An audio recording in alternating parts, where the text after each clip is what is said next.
I'm Kate DuVivier, minister at the Center for Spiritual Living in Carlsbad, California.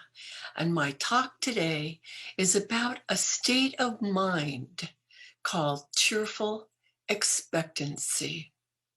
Now, almost everyone agrees that whether you have a positive attitude or a negative attitude towards life really affects your experiences. For instance, if you're going to a party expecting to have fun, you probably will have fun.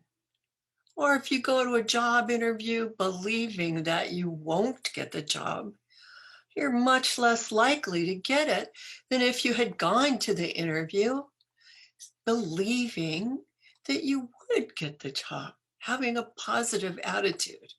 Do you agree? Now, if you're not sure, then you can do some experimenting to test the idea. Next time you are looking for something, say to yourself as you are looking, I easily find what I need now. If it feels silly, go ahead and laugh, but try it with an open mind and just see what happens.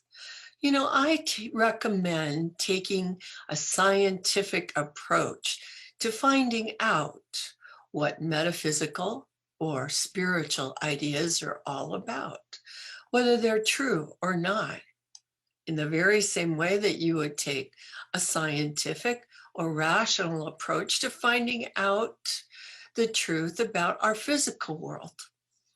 We can experiment safely, and then we can pay attention to the results. Now, I'm old enough to have had many experiences where I could see that my attitude did make a difference to the outcome I experienced. So I want to share with you one personal story. One day I was feeling very, very upset over a personal problem. Just thinking about that, worrying. And so when I went to open up a can of beans, somehow my hand slipped and the can lid cut a deep gash in my hand. It started bleeding a whole lot, and I just got more and more upset. My feeling was not so much a feeling of pain. It was just a feeling of just being so upset with myself and the situation on top of everything else. And I felt confusion. I didn't know what to do next. I know it seems silly, but I called my mom on the phone. That was my plan. And it was a good plan because she said, calm down, wrap it up, and go to the hospital emergency room. Why didn't I think of that? It was so obvious. But the fact is, I wasn't thinking clearly. So I did. I went to the hospital, and it actually turned out, to my surprise, that my hand was so deeply cut. I had even cut a nerve and partially cut through one of the tendons. And so the emergency room doctors decided they better call in a hand surgeon to stitch everything up correctly. So I sat there and waited a long time before the hand surgeon came.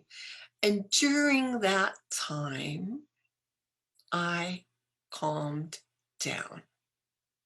I calmed down enough to stop being so upset and to start being grateful. I was grateful it wasn't worse. I was grateful that my mother gave me good advice. I was grateful I followed it. I was grateful to have helpful doctors.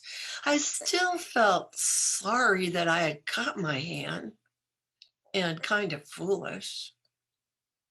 But as I sat there in the chair with my cut hand, just waiting there alone, I was able to come out of that state of confusion and upsetness and move into a state of calmness. I woke up in that state of calmness. I was able to form a new attitude and get a new belief about the situation. The belief that my hand was going to be fine. By the time the hand surgeon came, I had a very positive attitude. Then, when he explained how difficult it would be to make sure that my hand recovered completely, I told him I knew it would heal perfectly, and I absolutely believed it. And although I had to keep it wrapped up with a steel brace, immobilizing it for many weeks, I knew all along that it would be fine. And when I visited the surgeon, he was very pleasantly surprised at how quickly and how perfectly it had healed. And he told me he imagined that my positive attitude must have helped. So it wasn't good that I cut my hand. It wasn't good that I suffered, but it did wake me up. It woke me up to the need to not let my fear-based emotions rule my life, to pay attention to what was really happening. When I mentally moved to a feeling of peace and clear thinking about my hand, I had also moved to a feeling of peace and clear thinking about my personal situation that had been bothering me so much. See, when I knew that my hand would heal, I also knew that my situation would heal. I had been so upset about what I thought were bad decisions that one of our teenagers had made. I had just gotten my mind all tangled up with fearful thoughts, and I had worked myself into a state of confusion, upsetness, tangled thoughts, and negativity. And that negative thinking had led to the possibility of suffering needlessly. And I say needlessly because opening a can is not very risky at all. Now, I imagine you have also had times when it seemed to you like everything was going wrong. And sometimes it can feel really confusing to figure out how to get everything going right again. So let's look at my personal story. What happened? My state of mind was negative and confused. I wasn't paying attention, and the result was needless suffering. My negative thinking led to a negative outcome. Then I woke up to what had happened. I calmed my mind. I began feeling grateful. I began feeling positive, and the end result was an end to that suffering. My positive thinking led to a positive outcome. So, what was the key? What was the turning point in my story? I want to think of something I can share with you that will help you figure out how to get things going right when they seem to be going wrong. How can we all learn to let go of negative, worried, or fearful state of mind and shift into what we call a positive, cheerful expectancy of good? Well, the short answer is to become awake, calm, and grateful. When troubling or negative thoughts arise, just stop and take a breath and look around and see what is already good. Focus on the good. Some people seem to be naturally positive. It's almost like they were born happy. And being with them is like spending a day in the sunshine. They just have a special cheery warmth to them. Other people, and I do include myself in this group, have to work consciously to be positive thinkers. And I have found that the teachings of New Thought really helped me to change my thinking and change my life. In fact, it's studying and practicing New Thought that actually led me to become a religious science practitioner and finally a religious science minister. I am so grateful for the good this teaching has brought into my life. I just really like to give back by sharing some of the ideas that have helped me gain a strong faith in the statement by our founder, Ernest Holmes, who simply said this: "There is a power for good in the universe greater than you are, and you can use it." Simple. Now, Ernest Holmes wasn't the first person to say something like that. Holmes said that Jesus was the greatest teacher of all time. But Holmes and other New Thought teachers really wanted us to realize that while the conditions in the world have changed since Jesus lived and taught, the reality about life itself has not changed. The earth still turns, the rain still falls, gravity still holds us firmly here on earth. The natural laws of life still remain the same, and so do the spiritual laws of life. So Holmes wrote, quote, "Let us not waste time then in theological discussions which lead nowhere, but following his, Jesus's, example, let us do the works which he did. As Jesus is reported to have said himself, the works that I do shall ye do also, and greater works than these shall ye do, because I go unto my Father." Let us follow his example. Well, still, I do find that it's easier for me to do something when I understand the why and how behind what I'm doing. I agree that Jesus was the great teacher and that we ought to follow his example. But it's helpful for me to think about why and how positive thinking works, how faith in good helps, and how we can make this positive thinking or this positive faith work even better for ourselves and our lives and for our world.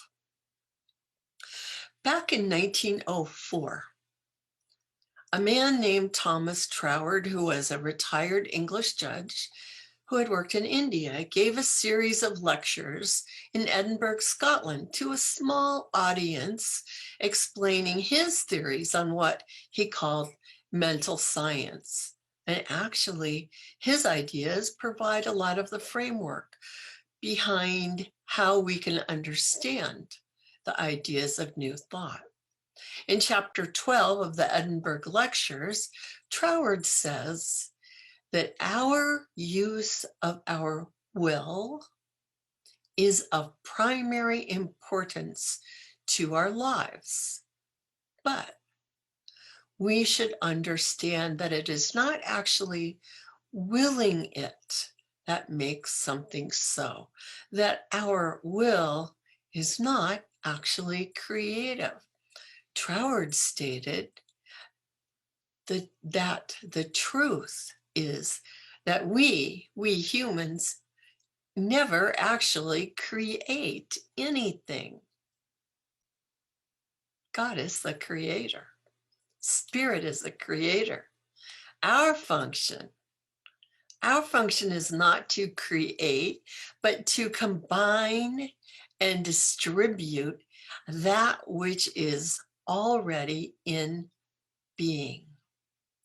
And what we call our creations are actually new combinations of already existing material, both mental material and physical. So my interpretation, my way of explaining this is that what he meant is that we people, humans, we're kind of like cooks. We cook stuff up out of what is. We don't make food from nothing, but from something pre-existing. We are the choosers and we are the users of this thing called life. We make decisions and spirit responds. Life responds to us. Our role in creation is to focus our will on our desire and then to allow whatever needs to take place in order for that desired good to come into being, to allow life to unfold. Sometimes it requires us to take actual steps. Sometimes it just requires us to shift our thinking. Ideally, we calm ourselves enough to allow our intuition to work freely.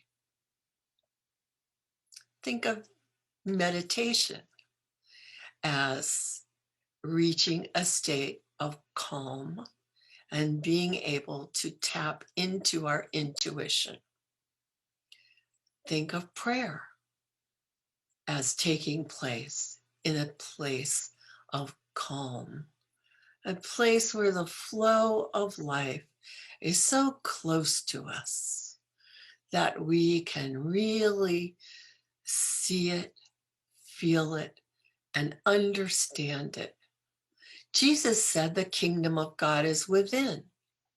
Other people say, listen to that still small voice within.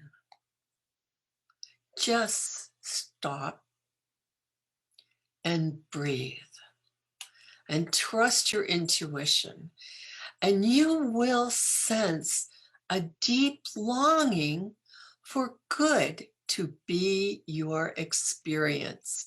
Now, each of us is very unique, and each of us will have very different ideas about what form this good might take for us.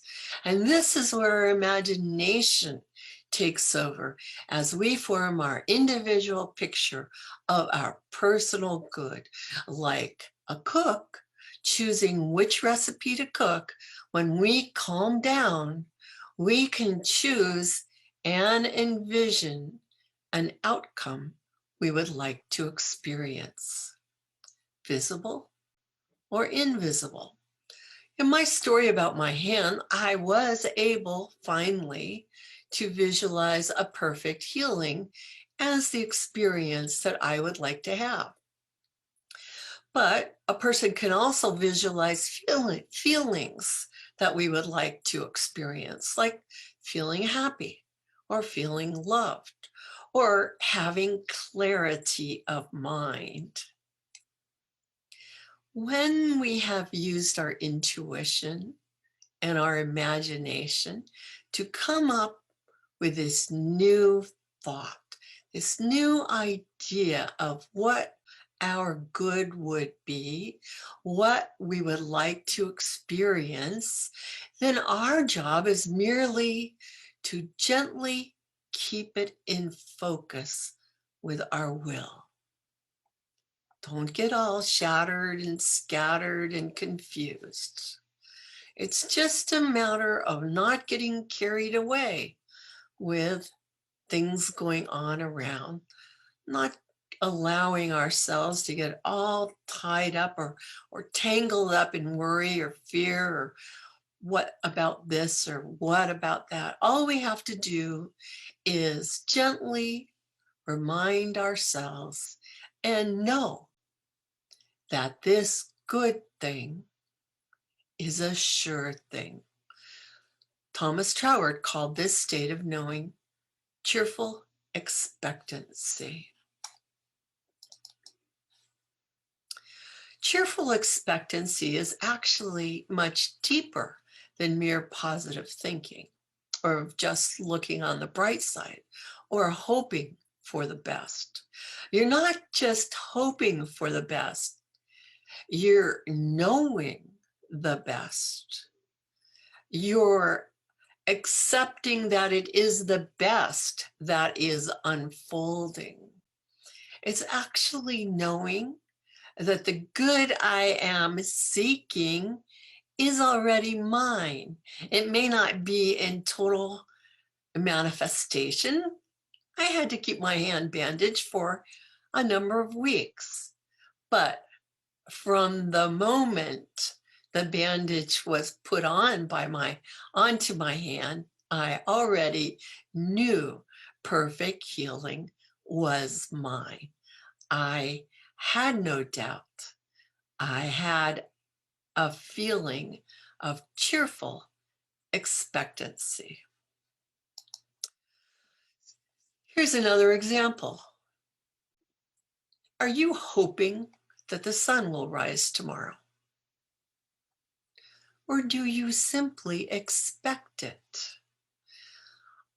I'm sure you have a complete faith, a cheerful expectancy that the sun will rise tomorrow. There's no doubt in my mind or your mind. This is what I mean when I say expect. Know it, understand it, rely on it. I have perfect faith that the sun will rise tomorrow, and so do you. I know it. It's not a matter of positive thinking. It's really cheerful expectancy that allows us to draw more good into our lives, to allow more good into our lives. We know it's already a done deal. What Jesus said was, "It is done to you as you believe." So we need to practice this. If you believe it, then practice it.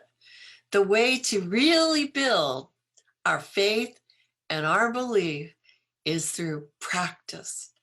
Practicing constructive and positive thinking and paying attention to our positive results. If you do this, you will find more and more that you have entered the realm of cheerful expectancy. It's a wonderful place to be. It's a wonderful place to live from.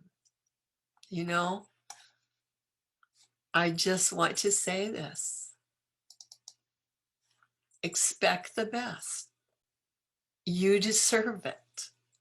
After all, you are a beautiful child of the divine creator, and the possibilities for good are infinite.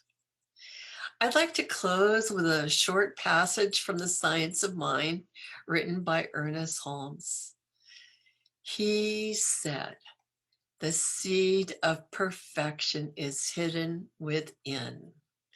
This original life, this thing called God or Spirit, is infinite. It is good. It is filled with peace. It is of the essence of purity. It is the ultimate of intelligence. It is power. It is law. It is life, and it is in us. in that inner sanctuary of our own nature, hidden perhaps from objective gaze, nestles the seed, perfection. This is the truth. The seed of perfection is hidden within you. It's hidden within life. So expect the best.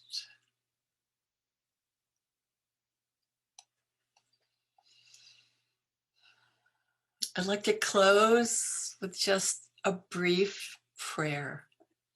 We call it a prayer treatment, an affirmative prayer treatment.